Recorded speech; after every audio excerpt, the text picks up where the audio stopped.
Hello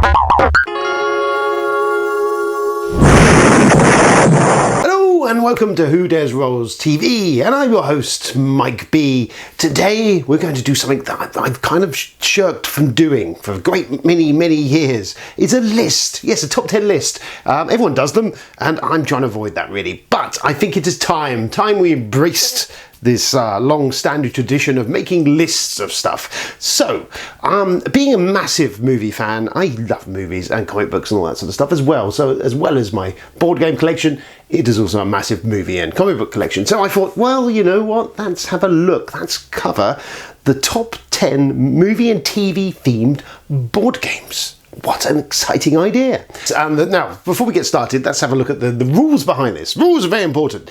How did I pick them? How did I come to a decision? Well, number one, I love movies. I love comic books. Brilliant. Love all that sort of stuff. So, primarily, it was picking stuff that was a good game, something that was enjoyable to play, but also mashing into that is, does it capture the theme? Does it give the story? Does it feel like you're playing that movie, TV show?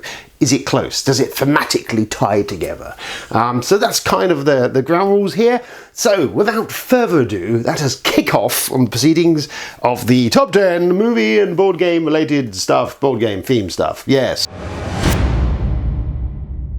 Number 10 on the list. Number 10 is, I'm going to pick Game of Thrones The Iron Throne from FFG Games. Now, there's a couple of Game of Thrones games out, and to be honest with you, it's a tough call because I love the show, love the books, but I don't feel that any of these have really fully captured the Game of Thrones world, the theming, they kind of dabble in it. So there's the second edition board game out, which is okay. It's really very much dictated by the player count. You really need a full player count to really fully enjoy that game. And even then, I don't know. For me personally, it doesn't quite have that feel, that sort of chokehold that the Game of Thrones TV show and books have. It's kind of missing something. It's okay. It's all right. It's not really my top 10 on there. So I've gone for Game of Thrones The Iron Throne. Now, obviously this is an advantage. It's a solid game. It's based on Cosmic Encounter, which is a cracking game. So this manages to take that, and rather than just be a pasted on theme, which is the danger it could have been, it actually kind of captures a lot of the Game of Thrones things. We've got hostage mechanics, and it kind of has that chaos of Cosmic Encounter, but it has just enough of a different feel, and really kind of grabs that Game of Thrones feeling of backstabbing and betrayal and hostage taking and all that sort of political manoeuvring that goes on in the show, rather than the big battles. It's kind of there very much in a abbreviated version. But yes, so Game of Thrones The Iron Throne. If you're a fan of the show and if you like Cosmic Encounter, then it's kind of a shoe-in. I totally get that you'd be like, well, I've got Cosmic Encounter, do I need this? No, you probably don't. However, if you really like the show and want something which is maybe a little bit less chaotic, a bit easier to get to the table, especially for people who love the show rather than the game, then I think this is a nice middle ground. So we're going to go for Game of Thrones The Iron Throne as my number 10 choice in this list. So number 9, what are we picking as number 9? Number 9 is going to be The Expanse from WizKid Games and designer Jeff Engelstein. So, The Expanse, very much a brilliant TV show. Love it, love it, love it. Thank God it's been saved by Amazon. So what is it? The Expanse is a sci-fi show, if you've not seen it, on the Sci-Fi Channel. If you've not seen it, I suggest you really should go and see it now. It's kind of like, I suppose, Game of Thrones in space is the closest I can say, because it's lots of viewpoints of different political parties and characters all kind of intermingling and doing dirty deeds to each other, and it's all kind of this scope of this wider sort of large expanding sort of storyline. So the game manages to kind of capture a lot of that. You've got a lot of the political manoeuvring and movers and shakers and guys sort of and girls kind of undercutting each other and stitching each other and backstabbing, and it uses kind of almost like a Twilight Struggle mechanic where you're playing cards that have multi-uses each round, and you've got the choice of a good perk that will help you, but it's going to help someone else as well. So it's a clever design mechanism. I really like it. As a 4-player game, it plays really solidly. The reason why it's so low down on the list is not so much on the gameplay, but the component quality of this one. It's a bit rough. It could have been so much nicer. The cards are quite thin. The components are pretty naff. The board is, yeah. So component-wise, it isn't great. But the actual game is a solid game. Really good game. Anyone a fan, as they of Twilight Struggle or any of those games with multi-use cards and you're kind of building that Machiavellian sort of level of planning and stuff. It's brilliant, really good stuff. Really captures the idea of the show, actually. Does a really good job of that. So yeah, number 9 is The Expanse. That's on my list, and I say yes, jolly good. The Godfather from Call Me or Not and designer Eric Lang. Now, I love The Godfather, absolutely adore them, and when I heard that the Call Me were doing this and Lang was doing this, and I spoke to Lang and he was saying he was a massive Godfather fan, I was like, oh yeah, I'm so in there. Cracking stuff. So where are we at? Well, the game's actually a solid dudes on a map game. Typical Eric Lang stuff, but it really refines down what he's done in some of the other stuff like Blood Rage and later half is Rising Sun and Chaos in the Old World. But this is kind of like a real sort of distilled down, refined version of little bits and pieces of all his stuff he's done. And it's a cracking game. Really easy to teach, really simple rule set, and it really cranks up as you play. And it captures brilliantly all that sort of stuff. Downside, why is it so low on the list? Because actually for me personally, it doesn't quite really kind of capture that theme. It doesn't really say Godfather to me. It missed tricks on the art, on the cards. They're all very generic. There's the same sort of art being spewed out, despite there being a gorgeous rulebook with loads of lovely art, which isn't even in half the cards and stuff.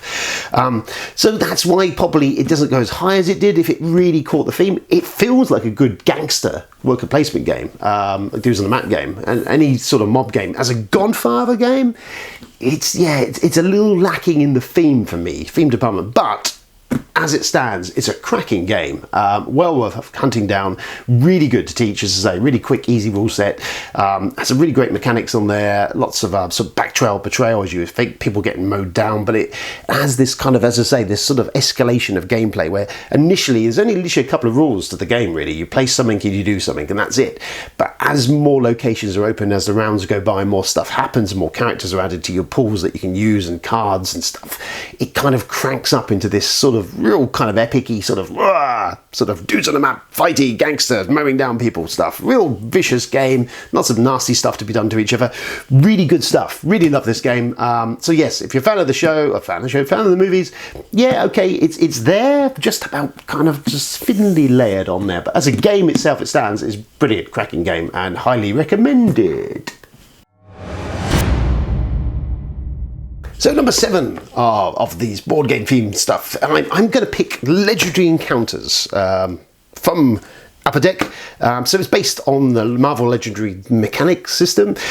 I really like this game. I mean, number one, I'm a massive Aliens series fan, and latter half of the Predators, which they brought out an expansion that adds Predators into this. It's a deck building game, and if you've played Legendary, then you know this. But what I like about this, number one, it does do a pretty damn good job of capturing the theme of the movies. It's a real good feel to it.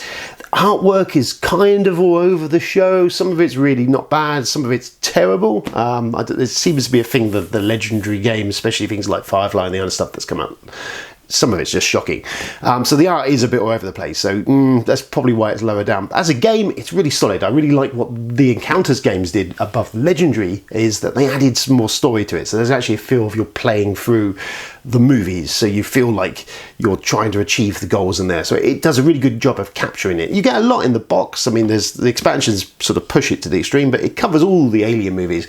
Throw in the Predator set, you can have Aliens, Predator games, you can people play as Predators against the humans, lots of variety in there. You can play it on your own, as a group, as competitive, as cooperative. Yeah, cracking stuff. Legendary Encounters Alien and the Predator set, really good stuff, really thing. For the minute, this is probably one of the games that's nailed the Alien franchise for me, which is sadly lacking in some decent games, though Gale Force 9 have announced recently that they're doing one, and if you get a chance, track down the old Leading Edge game that I used to own. It's a cracking little game, plays really well, of Aliens, fantastic stuff. But for the time being, Legendary Encounters, if you're a fan of deck building and that sort of stuff and love those movies, then you can't go too far wrong with this bad boy. Number 6 on the movie thing, The Thing. Love The Thing, 1982 John Carpenter movie, cracking movie. I've played this with quite a few people now. I'm surprised sometimes playing that people haven't seen the movie. How can you have not seen The Thing? If you've not seen it, the idea of The Thing is obviously there's an Arctic station, there's a group of gents stuck out there, isolated, and then there's a shape-changing creature there which can take the form of all of them, and slowly but surely they never know who is a thing, who's human. They know it's contagious, that it would, if it got into main levels of population, it would wipe out the world in hours, really. So they're kind of isolated and try and hunt down and work out what one of them is a thing and who's not, and deal with it. It's a cracking movie. The game really does actually do a cracking job of capturing the feel of the movie. Really good stuff, really sort of tight. It's a social deduction game. And it kind of sits between probably Battlestar and Dark Moon as a real sort of middle ground of a really solid but quite quick to play and set up and teach social deduction game with a little bit more going on. Quite nice bling because it's a Mondo production of a game. Sometimes can be hard to get hold of. Caveats on this one, really, it only really plays as best as it can at the top levels with full player counts. I'm not entirely convinced that the lower player counts from 4 and down or 4 or 5, it's not so. It's a bit shonky. It may be a bit unbalanced in favour of the things on some of those. But full player counts, it's a cracking game, and I've had a couple of really outstandingly amazing games of this, and I love the movie to death, so it kind of was a shoe-in anyway. But yes, if you can see it, if you're a fan of the movie, and more importantly of social deduction games, then yes, this is a really good sort of middle ground on that. Well worth a look. I love it. Really good component quality. Great game. The Thing. So with the halfway point, that's top 5 of the movie TV themed board games. So what have I gone for? Well, this one is a cracking little game. It's Spartacus from Gale Force 9. So based on the TV show, which was just ridiculous. I only actually watched the first couple of seasons of the show.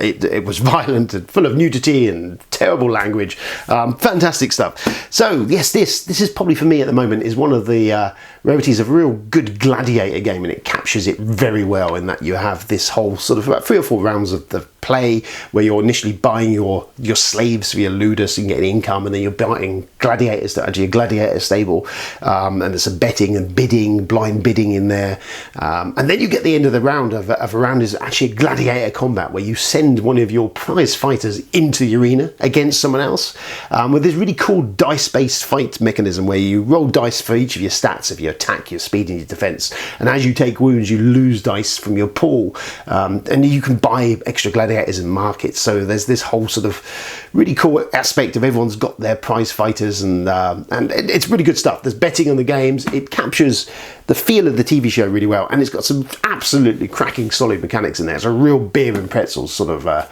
game for me. It's real fun. It can run a bit long, but it's always entertaining, especially those gladiator fights when it comes down to the fights, and especially if they are matched. There's some real good stuff in there. Really good fun, always guaranteed, highly amusing, lots of shouting and screaming whenever we play this at the table. And if you're a fan of any of that sort of stuff I've said, or the idea of gladiatorial combat, then this nails it. Really good stuff from Gale Force 9. Spartacus, Blood and Sand. I'm not sure if it's still in print at the moment. It's becoming a bit rarer, but and there's a couple of expansions which give you a nice little bit of flavour, some extra stuff. Well worth grabbing if you can find a copy of it, especially if any of that sounds like fun to you. Love this one. Spartacus, Blood and Sand. Number 4 on the best movie themed games shenanigans. So number 4, we're going to go for Big Trouble in Little China from Everink Epic Games. So another outing for John Carpenter and Kurt Russell doing their thing. So yes, this based on the old 1980s movie, cracking movie, bizarre, strange movie, ahead of its time, now really got a massive cult following. Always kind of love this. So this one, only recent release. It's really good fun. It's a dice-based game. It's like a dungeon crawl. I say that, but it's not really. But it's a cooperative or competitive sort of cooperative. You all play through the game. There's really cool mechanics in there that you're rolling dice. That you assign them to a dice pool, and they give you different abilities of attacking or running or whatever you're doing. But it's really fast, it's loose, it really captures the feel of the movie. There's lots of different missions, and you've got a quest book, like a choose your own adventure book. So as you do quests, you have options during those quests of what you're going to do. So it adds a nice thematic feel to it, and it does all feel. There's lots of the art is really that Drew Struzman style of art that was really popular in the 80s and 90s of the posters. Unfortunately, the man's retired now, but that love the art. Everything in there in the box is really high production value. It looks gorgeous on the table, and it actually does a really good job of capturing the movie. Really love this stuff. Played it the other night. Cracking fun. If you're a fan of the show or the movie, and like the idea of sort of those questy things, it's a lighter, sort of faster, looser sort of questing sort of dungeon crawl, but it's all done in one evening. It's not a big campaign, so you can play it in one shot. It's got some interesting mechanics and stuff in there. So yeah, Big Trouble in Little China with a plastic Kurt Russell. Every home should have a plastic Kurt Russell. That's what I say. So now we're getting down to the top 3. This was really tough for the top 3 for me. So at number 3, I went for Imperial Assault. Star Wars Imperial Assault from FFG Games. And it's a dungeon crawl, as we know. It's based kind of on descent mechanics, but with a lovely big Star Warsy theme slapped all over it. For my money, it does a better job of the idea of how descent worked, in that the DM in this game, the Dungeon Master, the guy who's playing the Imperials, has a lot of hidden information. So there's always this sort of unknowing of what's going on. When the rebels are attacking bases or going into things, there's stuff will happen and occur as it goes through. It lives and dies really a lot by how the GM is playing. If they're playing to win, then it can be quite a punishing experience. But if they're there to kind of enjoy the story and allow everyone else to enjoy what's going on, then it's a cracking experience. Really good fun. A big campaign game. Lots of expansions, with which I need to paint about 2 or 3 sets worth of stuff. Lots of content out there, and now there's an app which I've not yet got to the table and tried out. But yeah, if you're a big Star Wars fan, then really this is kind of one of the best Star Wars games in the market at the moment. If you're a fan of dungeon crawls and dice chucking and all that sort of stuff, and a big campaign and sort of sprawling story, lots of expansions, lots of stuff out there. There's the world of the galaxy is your playground to a certain extent with this. But yes, cracking stuff. Imperial Assault, for me personally, brilliant stuff. One of the best Star Wars games out there. So, number 2 on the best ever board game movie tie-in, blah, blah, blah, blah, blah. Number 2, what are we going to pick? Well, I've gone for Battlestar Galactica from Fantasy Flight Games. Now, I've not even watched the entirety of the Battlestar Galactica TV series. I've probably seen it to about season 3. But as a board game, especially that first season of when the Galactica is being pursued by the Cylons, and they're jumping and they're trying to stay ahead of them, and they're coming after them, and that real high level tension, sort of like nail biting of that first season, then this game nails it entirely. Social deduction in there. It's probably one of the top of the field of this sort of stuff. It's a long form game. You're going to be spending the whole evening playing this, but my god, the amount of stories you're going to get after you've played this. I've played lots of games, and there's been stand up rolling dice at the table moments, screaming, shouting, people stuck in the brig, people being shut out into space. It's an absolute stonking game. Sadly, Fantasy Flight Games have lost the license for it, and no longer printing it, unfortunately. So I do feel bad putting it on the list because people can't get a hold of a copy. The expansions are a mixed bag. They're very much like a pick and mix of stuff of the various expansions. There is some really good stuff in all the various bits of expansions, but altogether it's a bit of a mess. But definitely, as you pick and choose the bits you want, it can make a cracking game. Even the base game, though, is a solid bit of entertainment. If you can find it at a reasonable price, highly recommended as a game to play. Love this one, really great. Battlestar Galactica from Fantasy Flight Games. So, number 1 on the list. What do I go for? Well, it was a hard choice. It was what to do, but I settled on is Rebellion from Fantasy Flight Games. Star Wars Rebellion. So it's kind of War of the Ring as a board game bit of the Star Wars universe. Essentially, it's a 2-player game. They can play by 4. I mean, it still works really well on the 4-player. One side is the Imperials, and one side is Rebels. The Rebels have got their hidden base, and the Imperials are desperately trying to find where it is to wipe them out. It's got planets, there's space combat, lots of miniatures in here. If you love the Star Wars movies, especially the original trilogy, that's mainly what's encompassed in here, though the expansion did kind of pry in some of the Rogue One stuff and tidy up the combat mechanics of the battles. It's a solid game. Goes a good couple of hours you're going to be playing this, but any Star Wars fan, any lover of Star Wars is going to be just ladling Star Wars theme over themselves. For me, it's cracking stuff. Really enjoy it. Love playing it. As a two-player, it's a solid, really sort of kind of just this sort of chess almost moves. Some cool stuff. I mean, any game that allows you to build a Death Star. Wow, amazing, and blow up a planet. Yeah, if you love the movies, then you're going to absolutely lap this stuff up. Cracking stuff, really good things. Expansion, I'm on the fence with because it does fix all the kind of battle mechanics, streamline in the game. They were a bit clunky in the base game. That's pretty much all it really brings to the table. Obviously, some new characters and some different ways of playing, but it's quite expensive for that. But it is quite nice that it tidies up that. As even the base set is a really good game. If you're a fan of Star Wars, as I say, this is the one. So there we go. There is the Who Dares Roll's top 10 list of movie, TV themed board games, and I had ready prepare myself for the torrent of abuse and outrage and nerd rage that will be forthcoming following this list of all the wonderful stuff that I haven't mentioned. For instance, I did mention Firefly, which didn't make the list, even though I own it and I love it and I played it. It's a very Marmite game, so that's why that's not here. But you know, fans of Firefly would lap it up. To people who aren't fans of Firefly, it can be a bit of a ooh. So yes, there we go. The top 10 list of stuff that we've done quickly. Have at it. Ha ha!